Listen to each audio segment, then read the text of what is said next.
Fahatafaraka amintsika atao anatin'ny vaovoan-tsary indray televiziona malagasy topokilasy tokivavy manasa antsika indray ary anaraka hatramin'ny farany fampahalalam-baovao ka horosantsika vetivety ny lohatenim-baovao. Andraisana fepetra entitra manomboka izao ireo mpampiasa lalana mitondra fiarakodia sy kodiaran-droa mampiasa jiro tsy ara-dalàna ka mety hitera-doza amin'ny fifamoivoizana. Lasa mandray anjara amin'ny fampandrosoana ny tanàna ireo dahalo miova fo any Andriry distrikan'ny Betroka amin'izao fotoana izao. Sehatry ny fizantany nahitana fiainana isan'ny mpizahatany tonga nitsidika ny valan-javaboary ny Salo amin'ny faritry Orombeta amin'ity enim-bolana voalohany ity ho fantarintsika atao anatin'ny vaovoan-tsary ny anton'izay.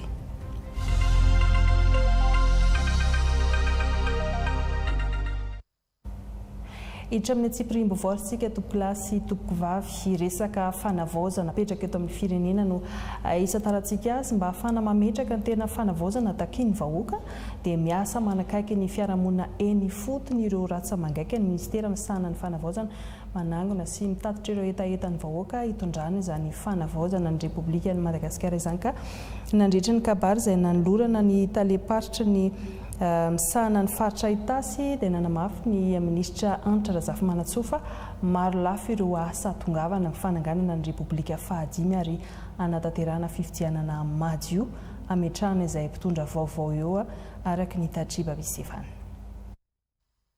Fanavaozana ny Repoblikan'i Madagasikara no asa fototra hijoroan'ny fitondram-panjakana amin'izao fotoana. Dingana maro no atongavana amin'izany mialohan'ny rosoana amin'ny fifidianana isana ambaratongany hananganana Repoblika fahadimy sy ametrahana mpitondra vaovao. Izay efa voafaritry ny sorodalana natolotry ny filohan'ny fanavaozana ny SADC tamin'ny volana febroary lasa teo hoy ny ministra misahana ny fanavaozana Antitra Razafy Manatsoa. Amaly ireo filana maika rehetra izay tadiavin'ny vahoaka zany. Jiro, ny rano, ny olana amin'ny jiro, ny olana amin'ny rano, resaka fahasalamana, resaka tsy fandriampahalemana, resaka fampianarana, zavatra maro samihafa misy anankifolo ireo laharam-pamena izay tsy maintsy tanterahany fitony gouvernement. Fa ny faharoa, mission anafaharoa nentin'ny Prime Ministre dia ny anatanteraka ny ao amin'ny programme ny fanavaozana. Les programmes le niteneniko teo hoe programme de la refondation io. Fanavaozana ny Repoblika no any faratapany fiadidina fanavaozana ny Repoblika. Gouvernement tamsana fanavaozana no misy ny anjara andraikitra voalohany izay nomena ministère fanavaozana izay ao anatin'ny organigramme sy ny taratasy natao hoe lettre de mission izay nomena ministère dia ny voalohany amin'izay dia ny fanatanterahana na ny fanomanana na ny ataontsika organisation de concertation nationale. Kanefa zao tsy hoe fanavaozana mira fikonan-doha-pirenena. Ny fanavaozana tsy hoe fikonan-doha-pirenena fotsiny natao hoe fanavaozana. Singa anankiray entina manao fanavaozana ny fikonan-doha-pirenena. Tsy ministère fikonan-doha-pirenena no misy fa ministère misahana ny fanavaozana. Izay fanavaozana Repoblika zay zany dia mitaky fikonan-doha-pirenena, mitaky ny refondation de la gouvernance électorale, fanifatelo anankiray ngeza be raha ihany koa dia ny ataontsika hoe réforme institutionnelle. Anisan'ny fototry ny disadisa politika hatramin'izay teto amin'ny firenena ny tsy fahadiovan'ny fifidianana ka ilana fanavaozana goavana hoy Maître Antitra Razafy Manatsoa ka ataon'ny ekipan'ny ministera vaindondraraha ny fitariana ao amin'izany. Io lisam-pifidianana io anisan'ny miteraka olana isaky ny tonga ny fifidianana. Kanefa raha tsy jerena mihitsy zany fanamboarana n'izany lisitra zany raha tsy mifampieno isika rehetrarehetra sarotro zany. Kanefa fepitaona 4 volana fotsiny no nomena na nomeny ny mpitondra fanjakana an'izao anaovana an'izao fanomanana moa zany fa mbola tsy tena fanavaozana zao ataontsika zao. Ny tena fanavaozana fototra rehefa tafapetraka somatsara izay flo lanitsika madidio araky ny hevitritsika sy safiditsika arakaraky ny tokony misy. Fa le fanomanana rehetra dia efa mandeha fa tsy afaka miandry aorinan'ny fikonan-doha-pirenentsika zay vao anao an'ny ataontsika hoe refonte totale de la liste électorale.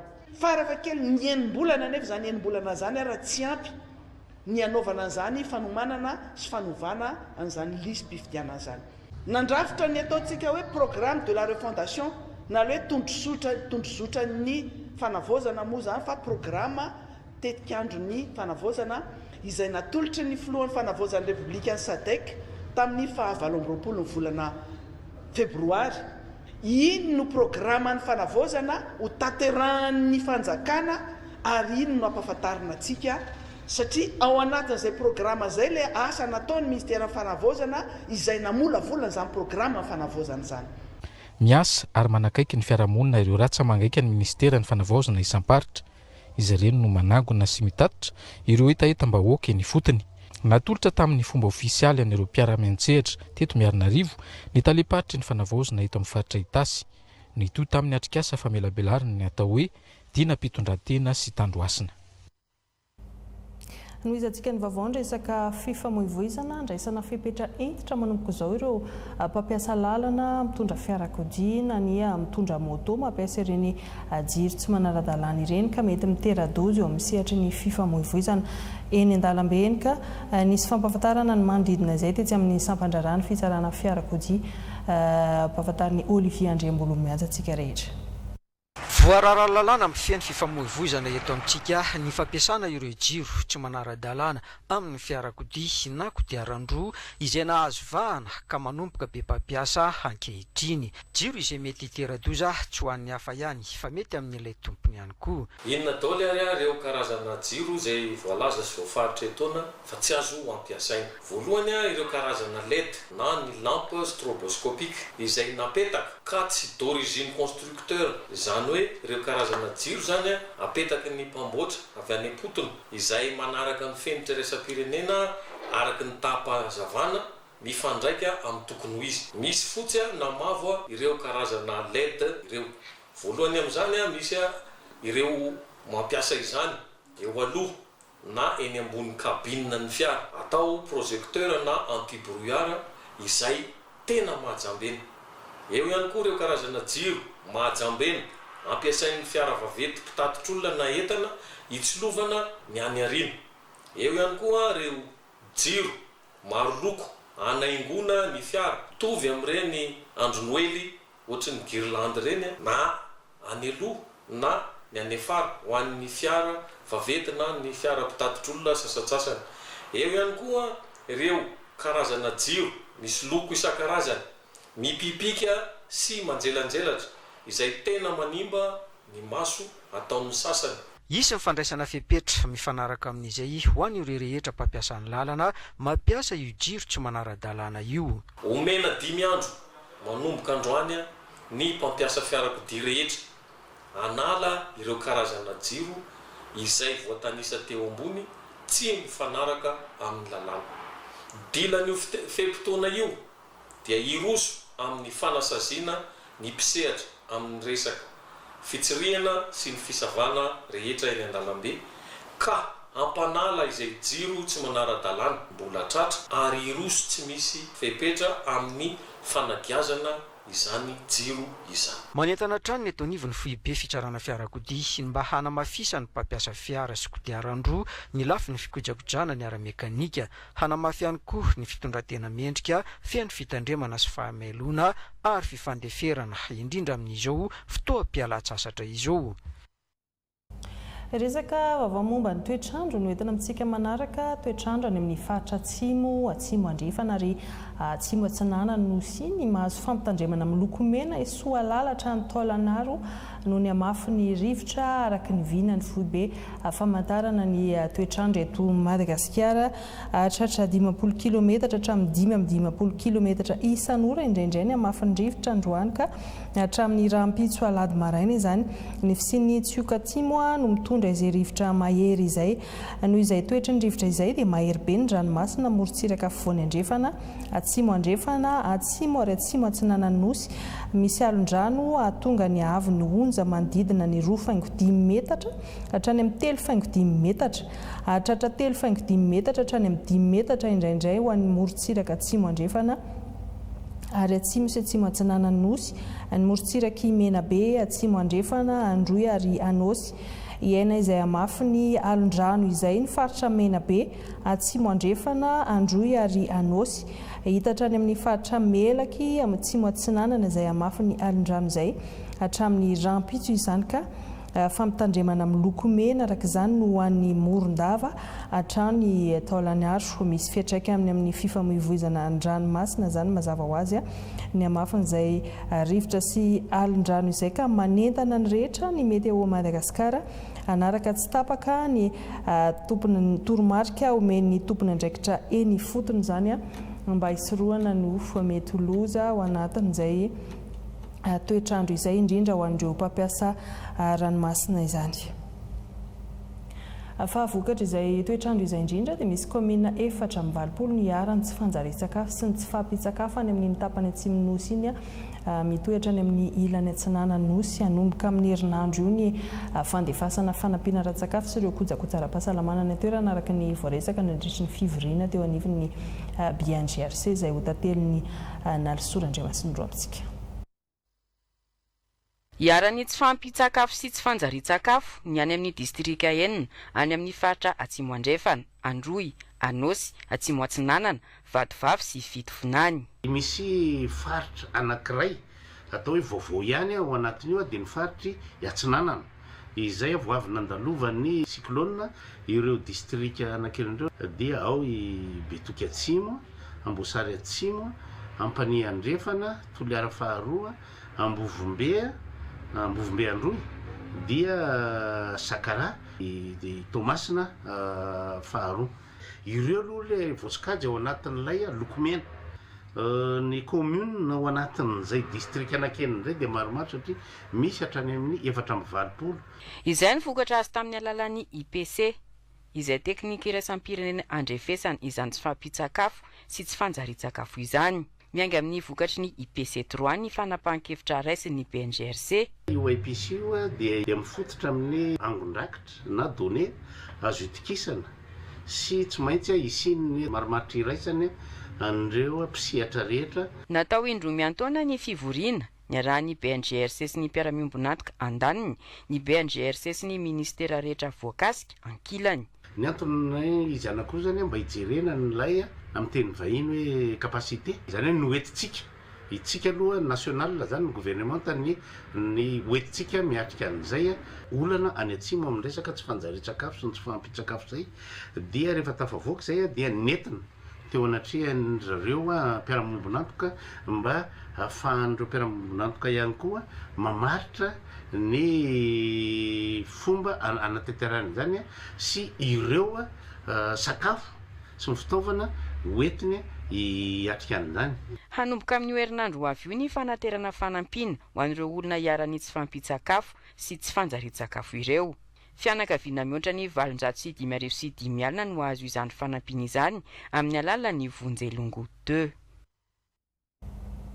Vaovao mahakasika ny fahaverezan'olona nazona taritra vaozao eto ampelantanantsika ny nahatonga fitarainana teny anivon'ny centre opérationnel na ny fitoeram-pibakiona amongorana ny tambazotra mpangalatra olona eto Madagasikara izany raha ny vaovao ny daty androany dia misy olona 5 tsy hita zany manerana ny Madagasikara tsy misy maty tamin'ireo ny enina tamin'ireo teto amin'ny faritra Analamanga avokoa ny ray tany Antsirabe ny ray tany Soavinandriana ary ny ray tany Tomasina misy amin'izy ireo zany no ankizy misy ny olon-dehibe ny olona mbola akaroina amin'izao fotoana izao dia 4 ny enina kosa zany fa hita ny ray moa dia fahita mialoha araka ny fampahafantarana ny mpitandro ny filaminana ka ho an'ny eto amin'ny faritra Analamanga manokana kosa dia olona enina tsy hita zany hoe fa tafiditra tao anatin'ilay 5 voalaza teo ambony zany ny 5 tamin'ireo dia fahita ny ray kosa mbola akaroina amin'izao fotoana izao araka ny fampitam-baovaon'ny serasera teny amin'ny fitoeram-pibakiona ao anatin'izay famongorana ny tambazotra ny mpangalatra olona izay etsy tsara lalàna. Izay zany ny vaovao farany ho an'ny androany fa hotoizantsika ny vaovao ara-tsosialy no anohizantsika azy mitohy manerana ny Madagasikara ny asa sosialy ataon'ny fikambanana fanjiry izay tariny vadiny filohan'ny fanavaozana ny Repoblika Ramatoa Elisa Randrianirina izay mikendry ny anamaivana ny fahasahiranany mponina ka ho anteto Antananarivo manokana dia toerana 4 nanaovana etsika androany teo ny teny amin'ny EPP Analamahitsy CSB2 Namontana commune Tsiafary gymnase ampefilony sy fianakaviana maro indrindra ireo tsy afaka mandony sara ny famorana ny mitombo-pahasalamana tsy miangana no nisitraka izany mahaimaim-poana androany. Nisy fiara-miasa tamin'ny ekipan'ny fahasalamana sy ny mpitandro ny filaminana ary ministeran'ny fanabeazam-pirenena ireo mpiara-miominantoka sy ny mpanohana samihafa nafana nanatanteraka izay asa sosialy fanasoavana ny mpiarabelona izay nadasa simbola sy faniry kely ary fanirandriamanana no nanangona izay vaovao izay. Malabary, kilalao, sakafo miampy sara ny fanaovana famoran-jaza any amin'ny mpitsabo no ray etsy ariary. Mihoatra noho ny vidin'ny vary ray gony sahaza ho an'ny ankohonana efa mianaka isam-bolana voatotosa ny famoran-jaza raha atao amin'ny kanty ambany indrindra eto an-drenivohitra. Noho ny amin'ny fahefa-mividy, betsaka ny fianakaviana no miandry hetsika fanamaivana fandaniana ataon'ny fikambanana samihafa tahaka ny fikambanana fanjiry rehefa vanim-potoanan'ny ririnina. Mba mirindraisina ohatra ny fanampiana le izy satria amin'izao ngely manao forasazana amin'ny dokotera fa tena lafo be efa 5,700 zaza ray dia raha ohatra ny ilay manokana zao zaza roa dia mba hitany mba miala amin'ilay dépense moa mba vitana zavatra hafa le mba tokony hoamenan'ny dokotera. Tombony aloha tsy andoavam-bola le izy dia tsy hananafiny ray aman-jery fasahirana dia mba fahasalamana hoan'ny zazakely. Tsy natao an'ny fahasalamana fotsiny ny fora zazalahy fa fomba mampanao ny ankamaroan'ny malagasy ka fanalefahana ny vesatra ho an'ny fianakaviana sy fanomezan-danja ny fomba mampanao. Izay no andikana ny hetsika ataon'ny fikambanana fanjiry izay tarihany Ramatoa Elzara Andrianirina vadin'ny filohan'ny fanavaozana ny Repoblikan'i Madagasikara. Anisan'ny asa sanay ato moa ny fijerenan'ny fiainan'olona andavanandro dia hitanay hoe ilain'ny vahoaka madinika izay zavatra izay mba ho fanampiana ny mpiarabelona anampy ny ray aman-dreny amin'ny lafiny rehetra izay ny tanjona anay dia isany nanomboana an'izay hetsika izay eto Antananarivo. Tsy nisafidy izahay an'ireo ankizy ireo fa nanantona tany amin'ny fokotany dia niara-niasa tamin'ny fokotany dia nisy afisazy napetraka tany amin'ny fokotany rehetra any nanentana ny olona dia ireo ny olona tonga namaly ny antso dia tsisy fisafidianana fa izay tonga rehetra dia noraisina daholo. Hatramin'ny nijoroan'ny fikambanana dia miamivelatra ny asa sosialy sahaniny manerana ny nosy. Anisan'ny laharam-pahamehana napetraka ny fanatsarana ny fari-piainan'ny mponina izay mifototra amin'ny fienoana ny etaetan'ny vahoaka eny fotony. Ho an'ny teto Antananarivo, ankizy miisa 7,700 avy any Analamahitsy, Ampefiloha, Namontana ary tsy hafa no natao forazaza maimaim-poana. Raha ny zavatra hita teto dia hita hoe le olona sahirakirana, olona tsy manana atao loatra no tonga teo ary fantatra fa mety tsy hanana fahefana anao an'izay mihitsy ary izy fa androany kosa vita somatsara ny asoavany zanany ary tsy vitany hoe ny asoavana vita fa mbola nahazo fanomezana kilalao an'ny ankizy vary amin'ny gony savony sy fanafody isan-karazany afa-pasahiranana ny ray aman-dreny. Nandritra ny lanonam-panokafana teny amin'ny EPP Analamahitsy Cité dia nanamafy ny talen'ny fahasalamam-bahoaka eto Analamanga fa voaja tanteraka ny fepetra ara-pahasalamana ary azo antoka ny fiadiovan'ireo fitaovana rehetra ampiasaina amin'ny famorana.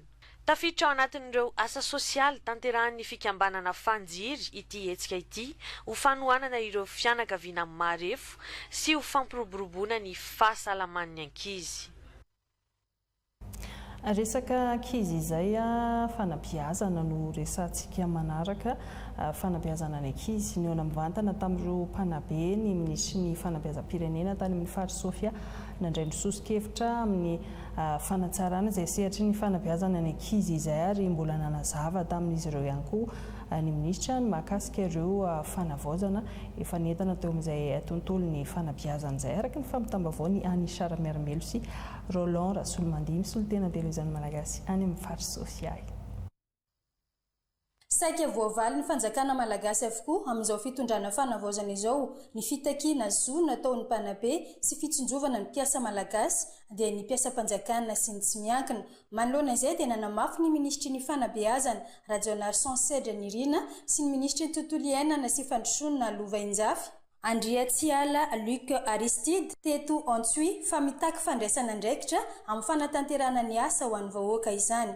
Hatsaraina hatrany ny tontolon'ny fanabeazana ka nandray sosikevitra sy fitarainan'ireo mpanabe ny ministra tompony andraikitra. Ny tena songadina dia ireo olana miverimberina eo anivon'ny ministera.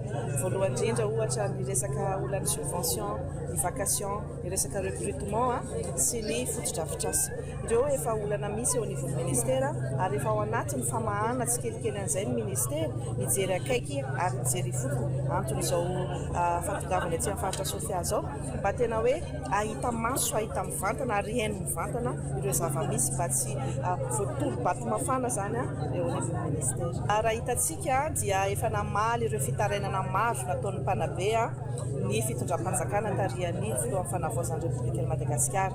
Raha tsy laza ny fisondrotan'ny karama aloha 700 isanjato tamin'ity taona ity teo ihany koa ohatra ny indemnité de logement, ny indemnité de gré, ny indemnité ho an'ny mpandraharaha izay efa nivaly avokoa ireo fangatahana rehetra ireo dia ny setrin'izany dia ny hoe fanentanana ho an'ireo mpampianatra ho an'ireo mpandraharaha eto anivon'ny ministera ny hanao ny asany araka ny tokony izy satria araka ny lazaiko teo hoe tsy mbola nisy fitondram-panjakana nanao zavatra maro be ary tao anatin'ny fotoana foezaka raha tsy tamin'ity fitondram-panjakana ity ka izay no antony ihany koa hoe mba izahay mpanabe izahay mpampianatra mba hanomeny tsara indrindra avy aminay ihany koa mba hanatratrarana ilay kalitao mpanabeazana. Isan'ny ezaky ministera ny fanatsarana ny fotodrafitrasa ho an'ny fanabeazana ka nitsidika izany taty toerana ny ministra.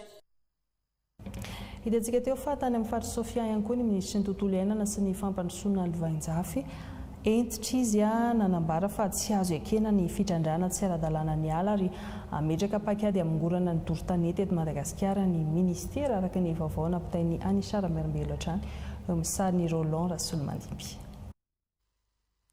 Fitrandrana tsy ara-dalàna ny ala sy doro-tanety ireo no isan'ny tsindrim-pahazon'ny tontolo iainana ato amin'ny faritra Sofia etitra manoloana ireo ny ministry ny tontolo iainana sy fandrosoana Lovainjafy raha nidina nijery fotony zava-misy izay nanipika fa natao ampiarina ny lalàna eo amin'ny fitrandrana ary tsy andefitra ho an'ireo manao kolikoly eo amin'ny fidirana amin'ny ala rovana. Tsy maintsy natao ity dia ity satria fatatsika ny fahasarotan'ny arena Voajanahary eto amin'ny faritra Sofia izay isan'ny faritra ataoko hoe loalaharana amin'ny fananana an'izay arena Voajanahary izay.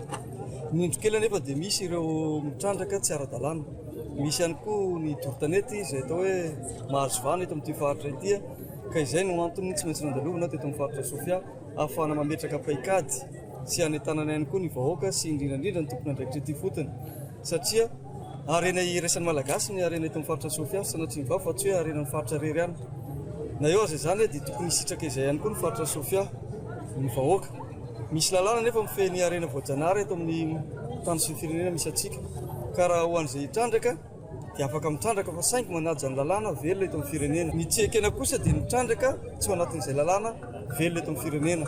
Indrindrandrindra ny doro-tanety izay mamotika sy manimba ny laza nyity faritra atao hoe faritra manan-karena ity. Manana fomba fiasa vaovao ny ministera satria raha mijery ny page ny ministera ao amin'ny Facebook isika dia ao daholo ny numéro ireo tompony andraikitra hatramin'ny numéro ko azy azo antsoina izahay na atoandro na alina ahafahantsika miady amin'izay kolikoly izay satria raha ny toromarika avy amin'ny Andriamatoa Filoha sy amin'ny Andriamatoa Prime Ministre dia tsy ekena intsony ny fanaovana kolikoly eto amin'ny firenena. Miaradi teto antsui ny ministra anankiroa dia ny ministry ny fanabeazam-pirenena Rajonar Sansedra Nirina sy ny ministry ny tontolo iainana sy fandrosoana Lovainjafy Andrea Tsiala Luc Aristide izay niona mivantana tamin'ireo mpitondra sy ny solon-tenam-panjakana ato Sofia.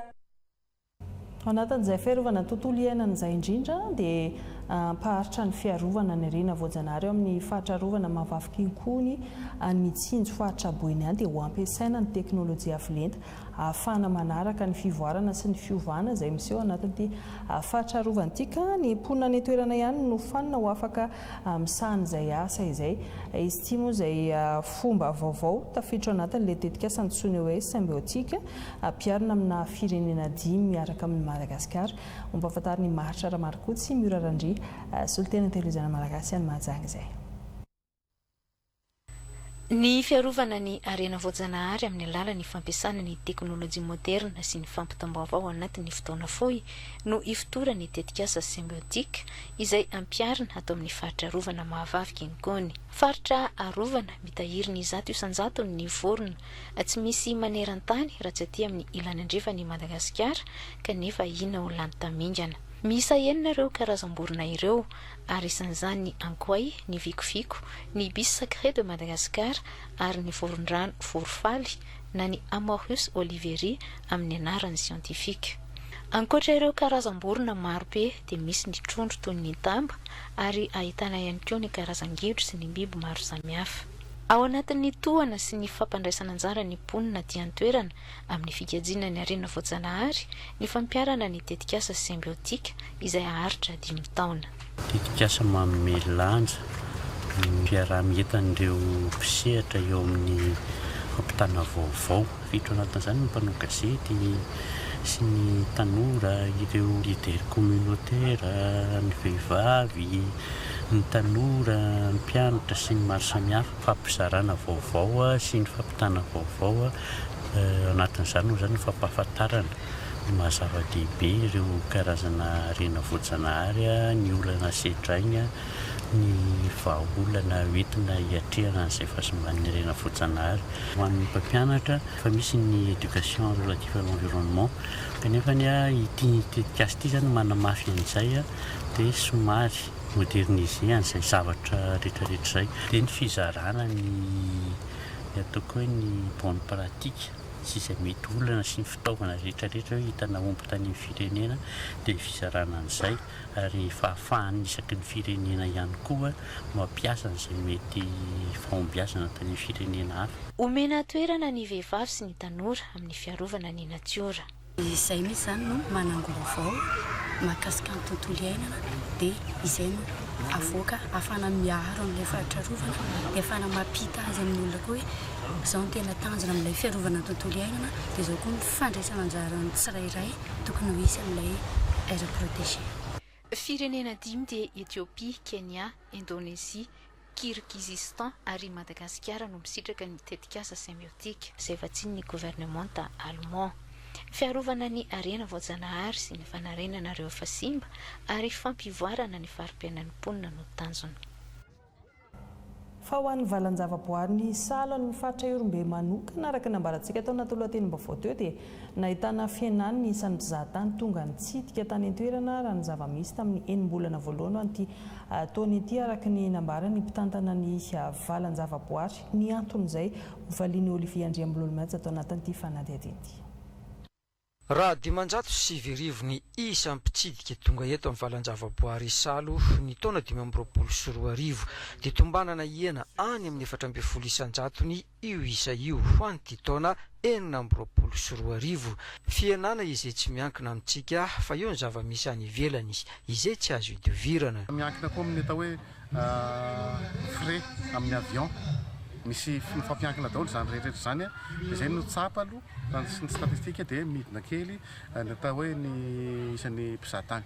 Etsekilany dia miezaka manatsara ny tolotra omena ireo mpitsidika ny mpitantana ankehitriny, fanatsarana ny lalana, fantarana ny toerana afaka tsidihana ato amin'ny faritra Iorombe.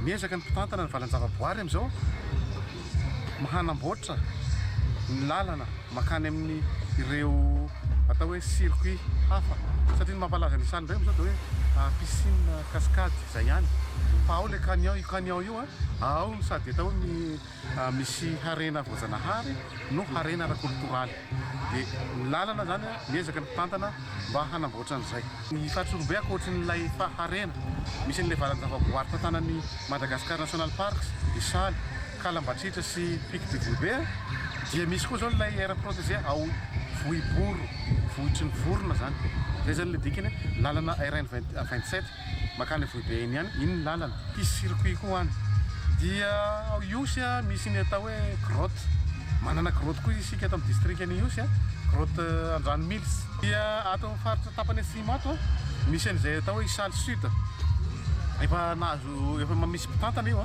ao ny ahitana isan-karazany ahoana ny atao hoe fitadiavana safira misy ny voay izany hoe raha ato amin'ny faritra Orombe zany maro ny zavatra tokony tsidihana Isaly no manana produit phare fa misy toerana afaka tsidihana ihany koa. Miroso amin'ny fidirana amin'ilay antsoina hoe Géoparc ny Valanjavaboary eto Isalo amin'izao fotoana izao. Dingana izy mitako fepetra maro miaraka aminy araka ny rafitry ny UNESCO na eo amin'ny mpitantana na eo amin'ny mpiserady na eo amin'ny fotodrafitrasa fandraisam-bahiny hatramin'ny mponina manodidina.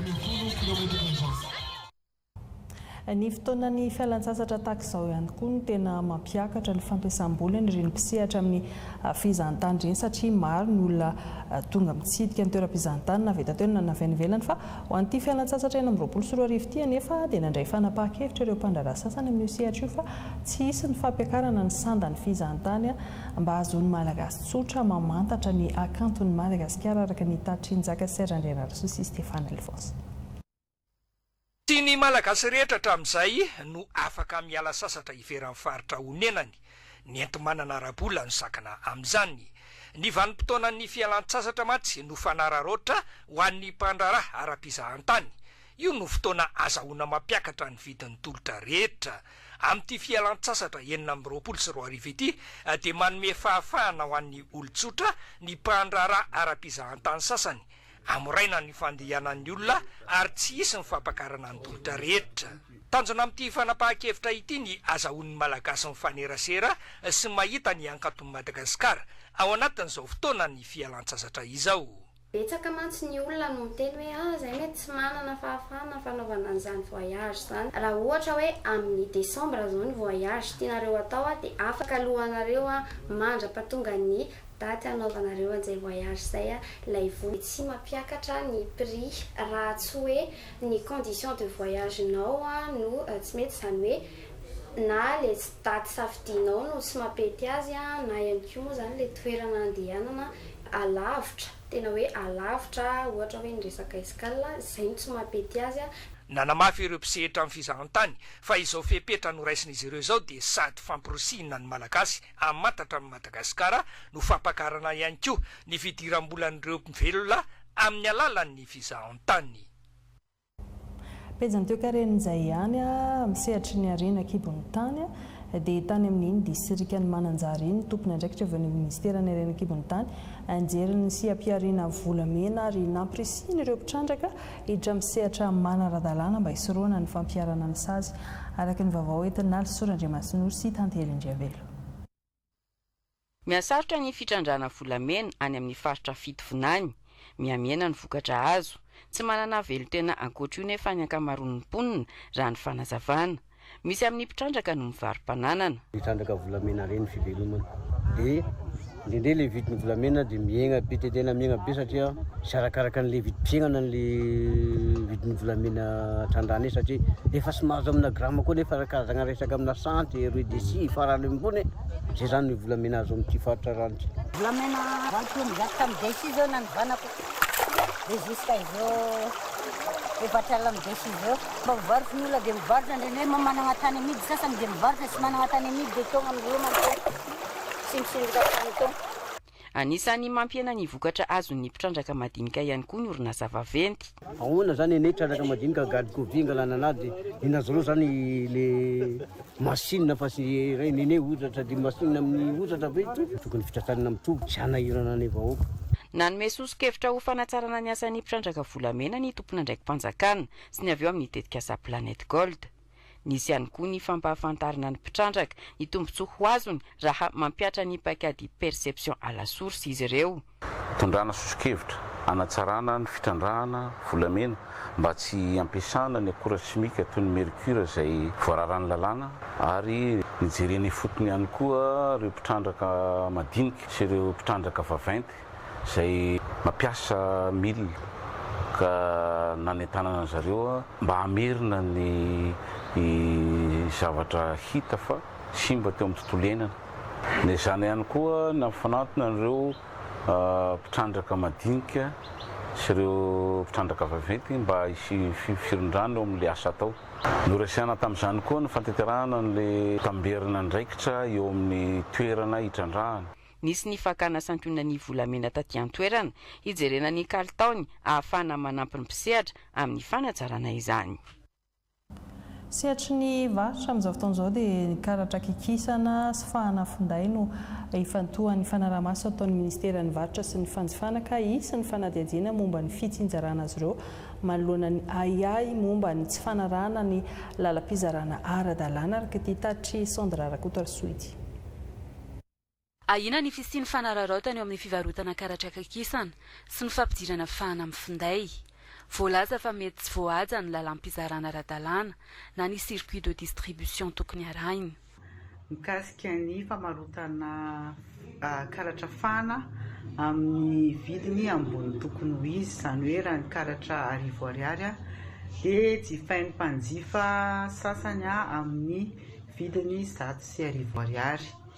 Anisan'ny olana mety mampiakatra an'io vidina karatra fahana io dia ny tsy fanajana ny circuit de distribution na ny lalam-pizarana zany. Misy ny mpanelanelana mety ho betsaka ary anisany manavesatra ny masokarena ka mahatonga an'ilay vidiny ambony noho ny tokony ho izy. Zay zany ny olana mahakasika an'ilay vidina karatra fahana.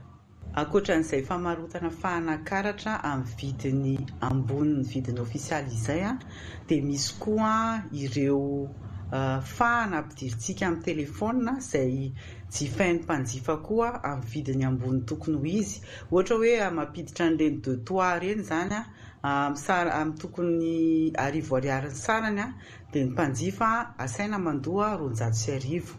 Izay zany koa zany anisan'ny olana misy amin'izao fotoan'izao amin'ny resaka fahana io. Anao fanadihadiana ireo mpanaramaso avy eo anivon'ny ministeran'ny varotra sy ny fanjifana mba hamantarana ny lalan'ny fitsinjarana ireo karatra kikisana manomboka any amin'ireo mpamatsy ka hatrany amin'ny mpanjifa. Manomboketo anaramaso an'izay resaka circuit de distribution na izay lalam-pizarana izay mba hanamaivana ny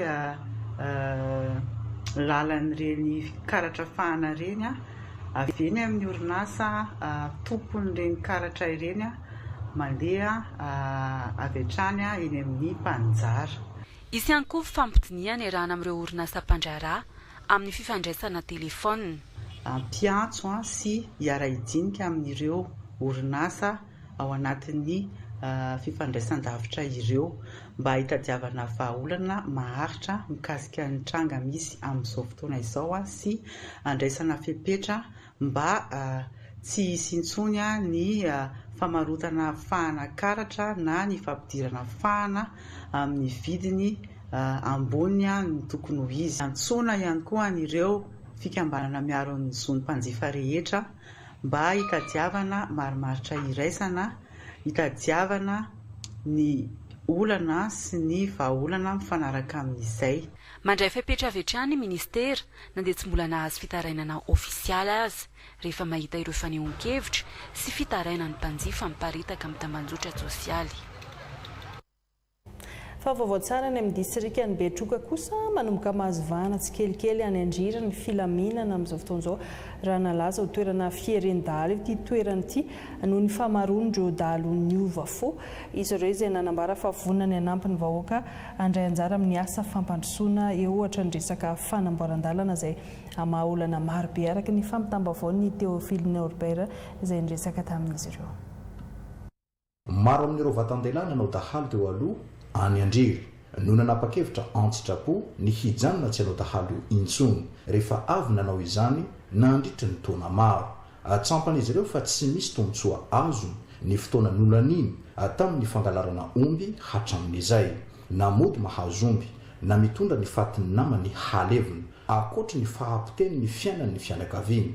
Ny zaza tsy mahita fianarana ny taranakabado hamokatra taranakabado ampy izay hoy izy ireo nandritry ny fandraisam-pitenenana nataony ateo anatreny ny délégation ny tetikasa Andriry Milano. Zahay moa lafa tena mova fo marina zay président tena magneky ay raha hiasa mifazakana sy sesika halasy ny commune nationale satria moa sy ateo commune olo fa commune nationale haisika ary mbo nahakelikely na nataoko isany karama no halasy no asa karera no fambole ary natao amizao fandre-pahalema ty sy tikarona mbo tsy fa jusqu'à sinanagny jusqu'à vara jusqu'à simo manao fandre-pahalema aby ny vesivesinay zany handray ny lahatagny o misy agnomby sy atosika miaka sy bokagny magnery ahy bokato asesiny amin'ny commune asesiny amin'ny gendarme izay zany tianay mba sy sarakaraka bokatiky nangataka ihany koa ireo mponina amin'ireo tanàna any amin'ny tangorombohitra Andriry ny hanajanona ny ireo mpitandro ny filaminana ny fandorana ny toeram-ponenana izy ireo mandritry ny fampandriana fahalemana ataony satria mamotika ny fianam-pianakaviana maro izany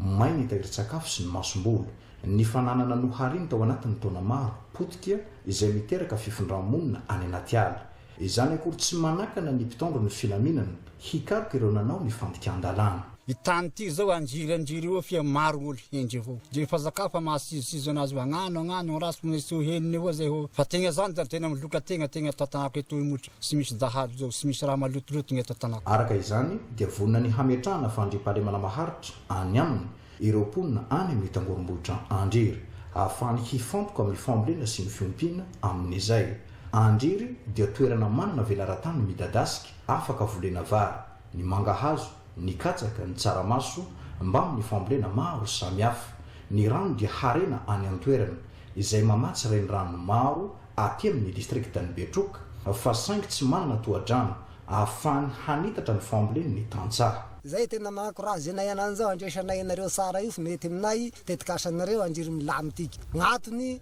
mba fa sy tokony isy raha malotoloto koa amizao fa diovabo miara-miasa amin'ny fazakana anareo tiranga maro zato misy mianatra ve zaza sy misy mianasy zaza ty satria problème lakilasy io ponotipotiky ny zareo foritra miaka statique io miaraky amin'ny londemika io ankehitriny dia mijanona ho faniriny ireo mponina amin'ireo fokotany ampolona any amin'ny tangorombohitra Andriry ny hanomezana commune ambanivohitra azy ireo ahafahan'ny fampandrosoana hanao dingan-dava any an-toerana. Anisany andray-anjara amin'ny fanamboaran-dalana ihany koa zany ireny daliny ovafo ireny afara amin'izay fanamboaran-dalana izay indrindra dia efa tonga ny tsorono mandidy amin'izao fotoan'izao ireo fitaovana lehibe fanamboaran-dalana natao hanamboarana ny lalam-pirenena mampitohy ny tsorono mandidy sy mainty rano ny RNMBS izany araky ny famitamba-bao ny association des cadres intellectuels de Melaky tamin'ny mpanao gazety fanamboaran-dalana atao fanjakana izy ity nampibetsaka amin'ny fanasarana ny sehatra ny toe-karena sy ny fiainan'ny mponina any an-toerana akoatr'izay moa dia nanoneviny mahakasika ny zava-misy eto amin'ny firenena ihany koa izy ireo ho tateriny Aina Rabetany sy Jacques Irakatomanga ny momba izay. Efa tonga ny tsoromandidy ankehitriny ireo fitaovana lehibe natao hanamboarana ny lalana mampifandray ny tsoromandidy sy mainty rano fampanantenana ny fanjakana hoy ny mponina ny toerana. Fitaovana izay tonga ara-potoana ary hama ny olana ankapobeny mponina hoy ny association des cadres intellectuels de Melaka. Zahay asim association des cadres intellectuels de Melaka amin'izao fanaovana andriamatoa filoha Mikael rindrindra ny lalan'ny tsoromandidy zao manao misaotra be dia be mitondra mpanjakana satria efa ela delana zalany amin'ny lalany io fa tonga amin'ny toerana le fitaovana. Fa amin'izao tsika miteny zao dia efa miatrana any amin'ny faritry Melaka any any tsoromandidy any ireo fitaovana izay anatanteraka ny lalana manana fanantenana lehibe zay ary zay no nonay ny fakasitrahana feno satria hatramin'izay dia io ny zavatra maharary any faritry Melaka io lalan'ny raha ny olombelona tahaka ny lalan'ny raha rehetra ny lalana ka rehefa io ny vaky dia milamina ny toerana satria na ny fandriam-pahalemana raha izay anisan'ny faritra meny ny faritry Melaka iny fa rehefa ny génie militaire sady amboatra lalana no amin'ny asan'ny raha teo dia manana fanantenana izay fa na ny fandriam-pahalemana raha dia iaina amin'ny pahalalahana ny olona ka dia makasitraka ny fitondrana amin'izao fotoana izao mba hatateraka izay rehetra atao. Toronkevitry ny asimo manany fikambanana ireo manam-pahaizana avy any Melaka ireto moa ny tokony hijanona ireto fitaovana ireto amin'ny fotoana maharitra mba hahafahana mikojakoja ny lalana. Angatanay da hijanonan'ireo agent ireo any amin'ny faritra iny hianaovana ny lalana io atrety isaataona mba hikojakojana azy mandrapahafahatsika mitrandraka ny be milanga sy miroro azotsika tara ahafahana manarona tsara ny lalana io manatena zay amin'ny fiaramiasa fa indreto zay teknisianina sim cadre de melaka volona ifanampy amintsika fitoram-panjakana ankoatr'izay nanamafy ny fanohanany ny ezaky ny fanjakana sy miantso fitoniana ary nakahery ireo miarambona amin'izao zava-misy eto amin'ny fireneny zao ihany koa ny asim na eo ara ny hafalinay amin'izao fanamboarana ny lalana any amin'ny faritry melaka zao dia miara-miombona alahelo zahay noho ny zavatra mitranga eto amin'ny firenena